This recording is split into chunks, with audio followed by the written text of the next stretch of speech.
Halo sobat, hari ini saya ingin berbagi sebuah renungan yang menarik dari seorang penulis bernama Nang Nayoko Aji, sebuah cerpen yang mengajarkan kita tentang makna kehidupan yang fana ini. FINA sebuah cerpen dari Nang Nayoko Aji bersumber dari blog pribadinya, https://nangnayokoaji.blogspot.com.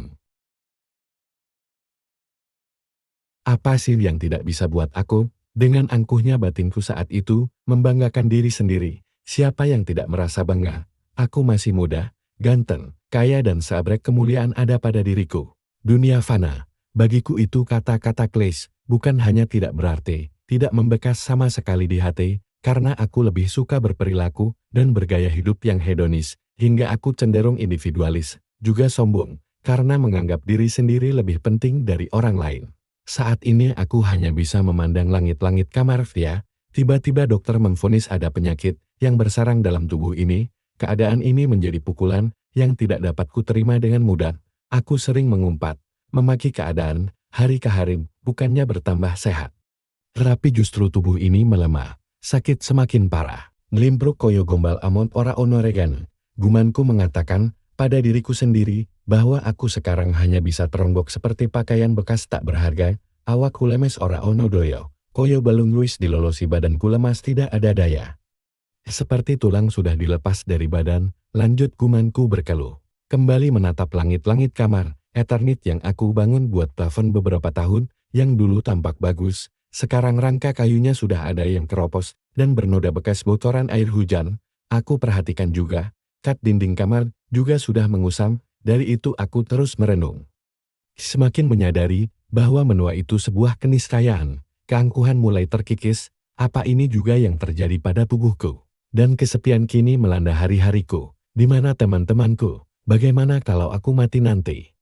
Tanpa sadar air mata keluar, berpuluh tahun baru kali ini, bisa mengeluarkan air mata lagi istri, yang kebetulan menemani tampak mengkhawatirkanku, apa yang sakit? Mana yang minta dipijit? Tanya istri sambil menggenggam jemari tangan kananku dengan jemari-jemari kedua tangannya. Ingin aku bercerita banyak, namun lidah terasa kaku, mulut kering, bahkan badan yang kemarin terasa lemas, kini justru kaku dan sulit bergerak. Sakit sudah tidak dapat kurasakan lagi, yang terpikir adalah tidak lama lagi kematianku akan tiba.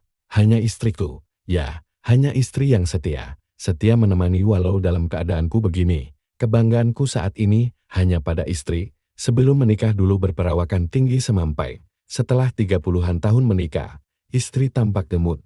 Kini saat merawatku sakit. Istri kelihatan lebih kurusan, tapi masih tetap cantik. Istri juga yang selalu mendoakanku, "Mas, mau nggak besok mulai mengaji?" Aku belum mampu menjawab. Mulai besok saya panggilkan Ustadz ya.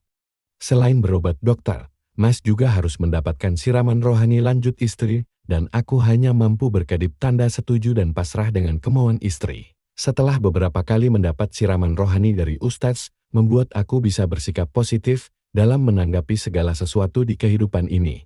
Karena nasihat-nasihat itu, hingga mampu merubah pandanganku bahwa dalam cobaan dan ujian hidup, seharusnya membuat kita lebih mengenal dan mendekatkan diri padanya. Aku juga sempat meminta nasihat kematian, sudah merasa dalam ketidakberdayaan. Aku pasrah hingga pada titik keikhlasan, menyerahkan takdir kematian hanya kepada Allah SWT. Aku kembali meneteskan air mata, ini tangisan yang kedua dalam sakitku. Kali ini aku menangis bukan karena takut akan mati, aku menangis karena teringat sama orang-orang yang dulu pernah aku zolimi. Aku meminta istri untuk mendatangi orang-orang yang dulu pernah aku zolimi dan meminta supaya bisa bertemu denganku. Jika tidak bisa bertemu, aku minta pada istri agar memastikan orang tersebut sudah memaafkan aku. Kini, aku merasa lega setelah semua orang yang dulu aku zolimi sudah memaafkanku, dan aku benar-benar pasrah. Dalam kepasrahan dan tidak adanya beban pikiran justru membuat kesehatanku makin membaik. Aku berangsur-angsur sehat, hingga pada suatu hari aku mulai bisa bangkit dari tempat tidur dan sejak saat itu, aku benar-benar sehat. Aku menjalani hidup dengan normal kembali, seperti mendapatkan kesempatan hidup kedua. Puji syukur aku panjatkan, sebagai wujud syukur, kesempatan ini tidak akan aku sia-siakan. Aku ingin lebih baik, bisa menjaga ibadah, dan berusaha memberi manfaat kepada orang lain. Aku ingin sisa hidupku bermakna. Waktu yang berlalu tak mungkin diputar kembali. Terlalu banyak yang telah lewat dan berlalu tanpa kita sadari. Tapi selalu ada kesempatan bila kita mau perbaiki. Bulatkan tekad dan bertawakalah kepada Allah. Aku berjanji pada diriku sendiri.